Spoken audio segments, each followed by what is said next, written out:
Salut à toutes et à tous, bienvenue pour cette nouvelle émission Rencontre et puis bienvenue à Olivier Leroc qui nous reçoit aujourd'hui au presbytère Saint-Joseph du Plessis. Alors plus exactement dans un lieu qui lui tient à cœur, c'est le jardin qui touche le presbytère et vous voyez que nous sommes un jour de plein soleil, il fait même chaud ici et donc c'est avec plaisir que nous sommes dehors.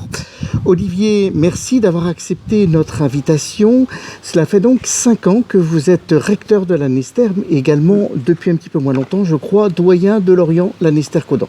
Oui, depuis 2 ans, doyen de ce beau doyenné. Voilà. Alors, c'est deux fonctions un petit peu différentes, on y reviendra tout à l'heure, mais ce qu'on voudrait savoir, c'est un petit peu comment, en remontant dans le temps, votre désir de devenir prêtre est arrivé. Est-ce que c'est quand vous étiez enfant? Est-ce que c'est beaucoup plus tard? Comment s'est révélé cet appel? Alors moi, je ne suis pas du tout dans le schéma de celui qui veut être prêtre depuis 4 ans, 8 ans ou 12 ans. Ou, enfin voilà, souvent c'est un peu des âges phares, ou 19 ans. C'est même après 25 ans, finalement. Donc relativement tard, pas dire relativement. Voilà, relativement. Oui. Mais disons que j'ai vécu ma vie de jardinier avant d'entrer en propédeutique en 2007. Oui. Mais quand même, j'ai toujours eu cet amour de l'Église, cet amour de Jésus qui fait que je pense que j'étais prêt à le servir toujours. Pas forcément comme prêtre, mais c'est l'appel qui s'est révélé quand même plus récemment. Donc vous avez été toujours en lien avec l'Église depuis votre plus jeune âge en fait, c'est ça que vous nous dites? Alors en fait, oui et non. Ma mère est revenue à la pratique, est revenue à l'Église en m'inscrivant à la catéchèse. Donc voilà, vers l'âge de 7-8 ans, j'ai découvert ma mère qui devient catéchiste et donc après elle a vécu son chemin à elle. Elle n'a jamais réussi à décrocher. Et voilà, on pourrait se dire, ah bah oui, il a été influencé par sa mère. Non, justement, moi j'ai toujours été libre, même si on m'a proposé vers l'âge de 16-17 ans des rencontres avec le service des vocations. Non, je me sentais pas appelé. J'étais pas contre. D'ailleurs, c'est ce que je disais. Si un jour le Seigneur me demande, j'irai oui. Et qu'est-ce qui a fait que vous avez dit oui à un moment donné? J'ai eu quand même des signes, on va dire une rencontre particulière avec le Christ. C'était même un moment particulier à l'époque où j'étais à Dinard et je travaillais comme jardinier dans un grand parc magnifique. Enfin, le Seigneur m'a souvent comblé. Et un week-end, je reviens chez les parents, donc déjà il y a la symbolique du retour vers le Morbihan dans le trajet, et je me remets à penser, si j'étais prêtre. Voilà, cette pensée qui de temps en temps revenait quand même. Donc ça c'était en 2005. Voilà. Je tiens à préciser quand même que ça c'était au mois d'octobre, oui. Et au mois d'août, j'avais dit à Sainte-Anne, d'Auray, oui. Voilà, maintenant je remets ma vie entre les mains du Seigneur, mais voilà, je compte sur toi. Voilà, pour me guider, pour me montrer ce que je dois faire. Jamais. Et en fait, ça a été efficace, puisque là, au mois d'octobre, j'ai eu ce moment où je me remets à penser à cette idée d'être prêtre, et en fait, je dirais qu'en un quart de seconde, c'est devenu une certitude, quoi. Un appel, quoi. C'est ce qu'on appelle un appel. Voilà, chacun vit ça différemment. C'est un appel. Oui. Mais après, l'appel, il va aussi se prolonger par d'autres moments, d'autres rencontres qui vont confirmer ça, parce qu'il y a des moments de doute aussi. Oui, comme tout chrétien. Voilà. Comme tout chrétien. Oui. Voilà, ce qui fait que 2 ans plus tard, j'entre en propédeutique à Sainte-Anne-d'Auray. Et après, puis donc, après, tout le parcours j'ai fait 7 ans comme ça, jusqu'en 2014. Mais vous avez toujours gardé quand même l'idée des beaux jardins, comme vous le faites ici aujourd'hui, comme c'est le cas à l'Annester. Cet amour des jardins, cet amour de la nature peut-être au-delà. J'ai laissé des traces de mon passage à la propédeutique à Sainte-Anne, au séminaire de Rennes. voilà, peut-être cette envie de vivre une certaine harmonie avec la nature, et que la nature reflète une harmonie. Peut-être que c'est ce que je recherche aussi dans la vie d'une paroisse. Voilà. Pas toujours facile, mais moi je suis vraiment heureux de ce qu'on peut vivre comme communion avec des personnes très différentes les unes des autres et qui vont vraiment vivre ensemble dans la lumière de l'Esprit Saint. On y reviendra tout à l'heure, vous vous en doutez. Revenons sur la Nester, qui est la plus grosse paroisse du diocèse en termes de population. Il n'y a pas plus grosse paroisse que la Nester, oui, c'est vrai, en nombre d'habitants sur la paroisse. C'est ça, pas forcément peut-être la plus pratiquante en termes de pourcentage. Il ne faut pas chercher à faire de statistiques. Voilà. Mais par contre, ce qui frappe beaucoup pour les gens qui sont un peu extérieurs, c'est le nombre de bénévoles qui donnent un coup de main à la paroisse. Ils sont très nombreux et très impliqués, peut-être plus que dans d'autres lieux. Je dirais que malheureusement, depuis le Covid, le phénomène de désengagement des bénévoles s'est accentué. Parce que c'est aussi beaucoup de bénévoles qui sont là depuis des dizaines d'années et qui ont, je dirais, la paroisse chevillée au corps. Et c'est plus difficile maintenant. Donc je profite de cette vidéo pour lancer un appel à tous ceux qui veulent donner un petit coup de main. Voilà. Mais restez dans votre paroisse. Oui, c'est pas pour débaucher d'une paroisse dans l'autre. Voilà. Non, en fait, il faut être bien là où on est. Voilà. Mais si on se sent mieux ailleurs, il n'y a pas de souci. Et c'est ça qui est bien dans ce doyenné, c'est qu'on n'embête pas les gens, chacun trouve un endroit pour être bien. Voilà, tout à fait. Alors, on ne l'a pas dit, beaucoup le savent, donc c'est vos dernières semaines en tant que recteur de la Nester et en tant que doyen. On y reviendra tout à l'heure. Moi, je voudrais parler un petit peu du doyenné, donc qui recouvre les paroisses de Lorient, la Nester et Caudan. Alors, on a un peu l'impression d'un doyenné bicéphale, avec Lorient d'un côté et puis la Nester, Caudan de l'autre. C'est votre avis aussi ? Oui, et on pourrait même dire tricéphale, puisqu'il y a l'île de Groix. Il y a l'île de Groix que j'oubliais. Mais voilà, elle est un peu hors catégorie. On pourrait presque dire que c'est un diocèse à l'intérieur du diocèse. Voilà, il y a quand même une réalité, c'est qu'il y a la communauté de paroisse de Lorient et la communauté de paroisse de la Nester Caudan. Donc il y aura toujours des liens privilégiés, parce qu'on ne peut pas toujours tout vivre en grand ensemble. Il y a une certaine proximité à avoir. Mais voilà, il y a des événements qui se font avec l'ensemble du doyenné et puis d'autres plus en local. Qu'est-ce que ça vous a apporté ? Qu'est-ce que vous avez découvert en tant que doyen ? C'est toujours une histoire de relations humaines. C'est ça. C'est-à-dire que avant de vivre vraiment cette expérience, on voit les choses un peu de loin et on ne se rend pas compte de toute la richesse humaine qui peut se vivre. Et ce qui est impressionnant déjà, c'est que le doyenné n'est pas cloisonné. On vit beaucoup finalement en pays.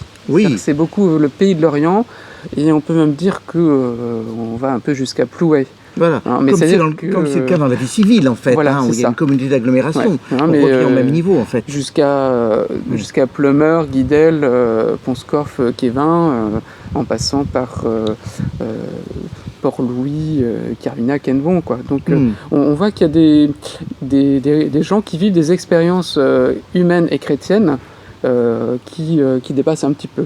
Donc ça c'était beau aussi, on a notamment vécu l'expérience Christus Vivit, il y a un an et demi, 2 ans, où les gens ont partagé des expériences et aussi ont essayé de faire des projets pour l'avenir, pour que l'Église soit toujours plus accueillante, toujours plus missionnaire. Donc ça, c'était une belle expérience aussi. C'est vrai que j'ai vécu un peu tout ça au début avec l'ambiance de Covid, c'était pas simple, mais c'est aussi dans ces moments-là que j'ai vu que les gens étaient attachés à leur foi et à leur paroisse et voulaient vivre vraiment quelque chose en communauté. Ça c'est fondamental. Je me rappelle, on a eu le premier mois de confinement, c'était sympa, j'ai fait plein de choses dans le jardin. Mais le deuxième mois, je me disais, il y a un truc qui ne va pas. Oui, il nous manque quelque chose. Il faut qu'on se retrouve. Il n'y a plus de convivialité, et plus de retrouvailles d'une certaine façon. Quoi. Voilà, que ce soit alors, avec le Christ ou avec les autres, en fait. Les deux sont intimement liés. Et donc, avec le doyenné, on n'a pas eu d'expérience... oui, il y avait un manque, quoi. Voilà, de grandes dimensions. On avait un vague souvenir d'un pèlerinage à Sainte-Anne-de-Ré qu'on avait quand même réussi à faire. Mais là, actuellement, on va se focaliser sur... je dis on, puisque c'est pas nous, puisque je ne serai pas là. Mais voilà, le doyenné va se préparer au fait de Notre-Dame de Victoire, où là, ce sera, on va dire, bien sûr, la grande célébration de la Vierge Marie, qui fait l'unité, qui est là dans nos vies, mais aussi une sorte de grande kermesse interparoissiale l'après-midi. À Saint-Jean, tout à fait. On en reparlera, nous aussi, soyez sans crainte. Alors, aujourd'hui, donc, vous allez quitter Lanester dans quelques semaines. Si je vous demande les forces et les faiblesses de la paroisse de Lanester? Alors, je dirais la première force, c'est cette capacité des Lannestériens à dépasser les a priori et à vraiment apprécier l'autre pour ce qu'il est. Ça a l'air d'être un peu les bisounours comme ça, mais sincèrement... Ça se vit réellement. Je pense que ça existe depuis l'origine. Hein, on a toujours l'image de la paroisse ouvrière. Il n'y a jamais eu que des ouvriers. Il y a tout un ensemble de personnes de niveau social, d'origine différentes. Et il y a vraiment une communion dans tout ça. Alors, on a encore à travailler, effectivement. Je pense que on doit, ça pourrait être dans les choses à améliorer, développer encore plus un côté missionnaire dans l'accueil des nouveaux, parce que quand on est dans une grande ville, il y a beaucoup de renouvellement de population, de passage, de nouvelles personnes, et donc on n'est pas toujours attentif à ceux qui arrivent. Que ce charisme puisse vraiment permettre d'être missionnaire et puis d'accueillir les gens dans leur vécu. Mais c'est vrai que dans les différentes qualités, moi c'est ce que je retiens, c'est une ambiance de bienveillance et qui se retrouve dans la liturgie, je trouve, avec une certaine simplicité qui j'espère correspond au plus grand nombre. Mais on partage les qualités des uns et des autres aussi pour le bien de tous. Alors pour prolonger un petit peu la question, comment est-ce que vous voyez l'avenir de l'Église, alors à Lanester et puis de manière beaucoup plus générale dans le pays de l'Orient et peut-être de manière un petit peu plus générale en France? Quel est votre sentiment sur l'Église dans les prochaines années? Ça rejoint ce qui est ressorti de l'expérience de la démarche synodale demandée par notre pape, où on s'est rendu compte qu'il fallait soigner la liturgie, donc avoir des célébrations qui portent à la prière, qui permettent au plus grand nombre de vraiment rejoindre le Seigneur, et en même temps la convivialité. Donc ça, on n'arrête pas de l'évoquer, mais c'est fondamental. Mais voilà, il y a des défis comme l'accueil des personnes dans leur parcours personnel, pouvoir s'adapter au parcours de chacun, et ça demande de pouvoir former les gens, et ça demande bien sûr de se former soi-même. On se rend compte qu'on est dans un monde de plus en plus éclaté, de plus en plus compliqué à comprendre, avec différentes problématiques.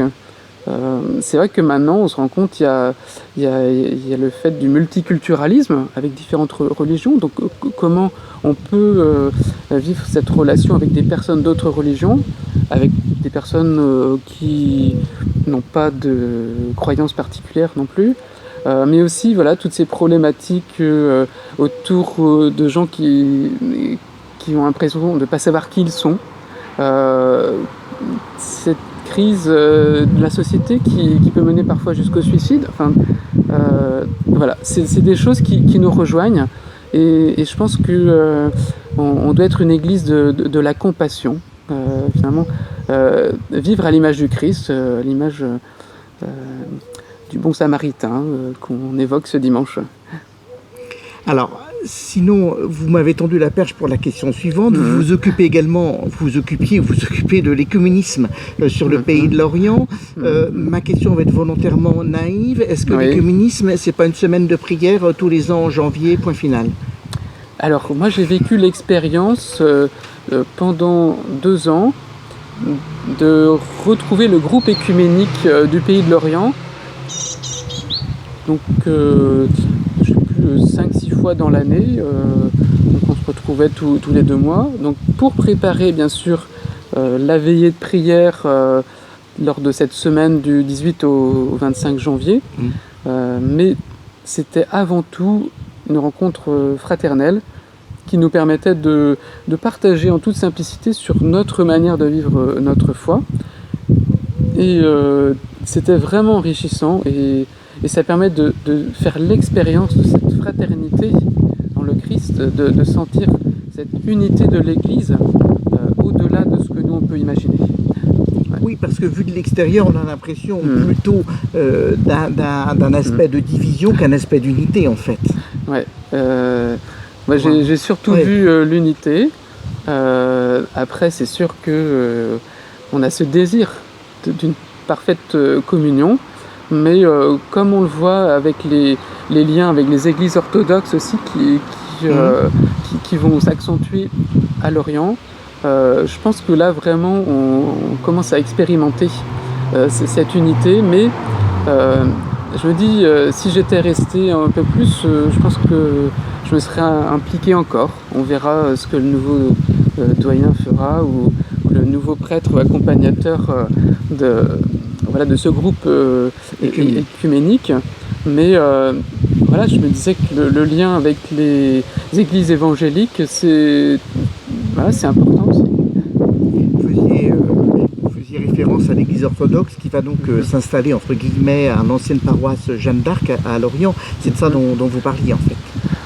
Oui, alors c'est vrai que pour l'instant c'est quelque chose d'un peu flou et je ne sais pas ce qu'il y a comme chose officielle, mais bon, en tout cas, on va vers cela, c'est-à-dire à partir du moment où on n'a plus les capacités financières ou humaines pour occuper une église, et bien que ce bâtiment soit toujours un lieu de prière et de communion et pas un salle de restaurant cinéma, ou une boîte de nuit. Voilà.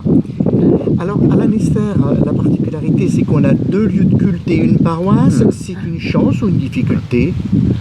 Pour moi, c'est toujours une chance. Alors, il y a les difficultés qui vont avec, évidemment. Mais plus on peut être près des gens, mieux c'est. Et d'ailleurs, c'est l'expérience qu'on a pu faire depuis le premier confinement, c'est de pouvoir ouvrir l'église Saint-Joseph-du-Plessis tous les jours, que les gens puissent venir se recueillir, prier, méditer. Et j'espère que mon successeur pourra, au niveau de l'église Notre-Dame-du-Pont, créer un nouveau pôle pour vraiment accueillir les gens et leur faire vivre une expérience avec le Christ.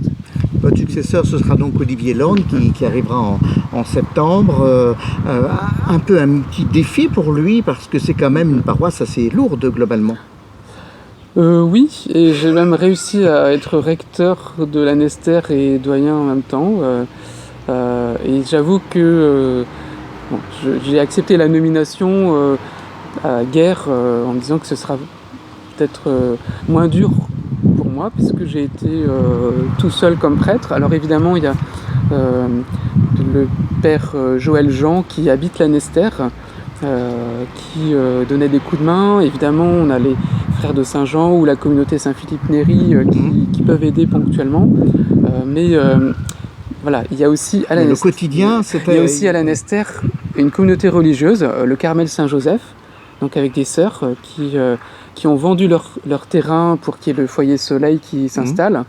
Mais voilà, elles ont envie de rester encore un peu, justement pour créer cette proximité avec les résidents. Et il y a encore des gens qui vont à la messe. Donc c'est vrai que j'ai fait des dimanches un peu sportifs avec les messes qui se suivent.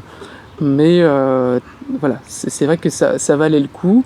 Et je souhaite au Père Olivier, bien sûr, d'avoir peut-être un prêtre pour le seconder, puisqu'il y a un logement libre maintenant ici. Mais on verra ce que le Seigneur permettra. Et en tout cas, je pense que c'est bien qu'il y ait aussi un regard neuf sur la paroisse. C'est vrai que je me dis, j'ai fait ce que j'ai pu pendant cette période. Et j'imagine que la meilleure chose que j'ai eu à faire, c'est d'aimer les gens, quoi. Voilà. C'est déjà beaucoup. Alors, Guerre, c'est une page qui se tourne. Vous retrouvez un type de paroisse totalement différent. Ouais.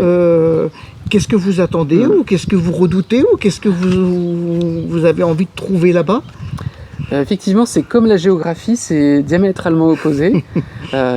Ici, c'est la ville avec un grand V, avec le double d'habitants par rapport au secteur de Guerre, où tout est concentré sur une ville, avec 3 lieux de culte plus 3 chapelles. Là-bas, c'est 9 clochers avec certainement des chapelles aussi disséminées. J'ai pas eu le temps de tout découvrir. Ça va me faire retrouver ma première expérience, puisque de 2014 à 2017, j'étais à Cléguérec et les environs. Donc là, j'avais 5 clochers pour moi tout seul, mais j'avais beaucoup aimé ça.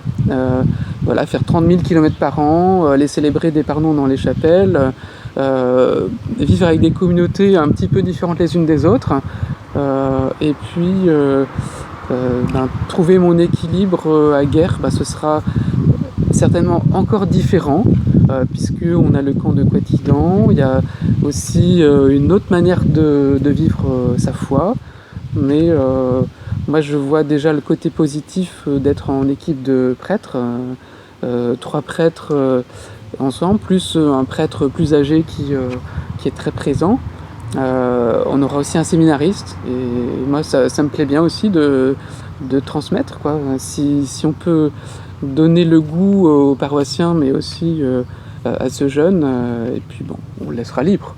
Mais tout ça est assez motivant, je trouve, et je pense qu'on va vivre quelque chose de beau là-bas. Donc c'est différent, mais moi je ne regrette rien. J'ai beaucoup aimé ces années ici, et je me dis que j'ai été tellement bien accueilli que je ne serai pas déçu. C'est un nouveau challenge qui vous plaît, en fait, on peut dire ça comme ça. Oui, d'accord. C'est ça. Je pense que quand le Seigneur est dans nos vies, il nous donne le goût d'aller de l'avant, et on sait qu'il ne nous décevra pas, quoi. Enfin voilà, je dirais que le Christ c'est mon meilleur ami, et il est toujours là. Je pense qu'on l'a bien compris depuis le début de cette interview. Alors, on termine toujours cette émission rencontre par la question suivante que je pose à l'invité. Quelle question auriez-vous aimé que je vous pose et que je ne vous ai pas posée, et quelle aurait été votre réponse ? Compliqué. Alors là, faudra faire un montage à la fin, parce que non, on ne fera pas de montage, il n'y a pas de raison. Un grand blanc. Un grand blanc, mais il n'y a pas de blanc. Mais peut-être que vous n'avez pas de questions, donc on a évoqué l'ensemble des points que vous souhaitiez que l'on évoque. J'avais pas réfléchi. Non, mais je ne donne pas les questions à l'avance, donc c'est normal. Ouais. Voilà, non, mais c'est qu'il n'y a pas d'autres questions supplémentaires. En tous les cas, Olivier Leroc, merci de nous avoir reçus dans votre jardin. Vos talents de jardinier, on comprend pourquoi ils sont là. Bonne chance dans votre nouvelle affectation. Merci. Et puis bonne chance également aux paroissiens de Lanester avec leur nouveau recteur qui prendra donc ses fonctions en septembre. Très bonne continuation. Alors, si peut-être une question. Oui. C'est que vous auriez pu me poser, c'est que souhaitez-vous donner comme message à nos spectateurs ? Eh bien, apprenez à aimer l'Église dans sa diversité. Moi, mon expérience, c'est d'avoir ces derniers temps été dans l'admiration devant le parcours de chaque personne, à ne pas compter le nombre de personnes qu'il y a à la messe ou essayer de faire des plans sur l'avenir, Mais se dire, voilà, il y a des gens qui ont la foi. Donc moi, tout ce que je vous souhaite, c'est de toujours aimer l'Église, même si parfois elle peut nous décevoir, nous poser des questions. Mais voilà, l'Église, c'est quelque chose de grand, de beau, qui dépasse souvent les limites que nous, on peut donner. Et qui a une belle mission dans ce monde qui en a besoin. Olivier, merci, c'est un beau message de fin. Donc nous nous retrouvons très bientôt. Pour ceux qui ont des vacances, très bonnes vacances à tous. Merci, au revoir. Au revoir.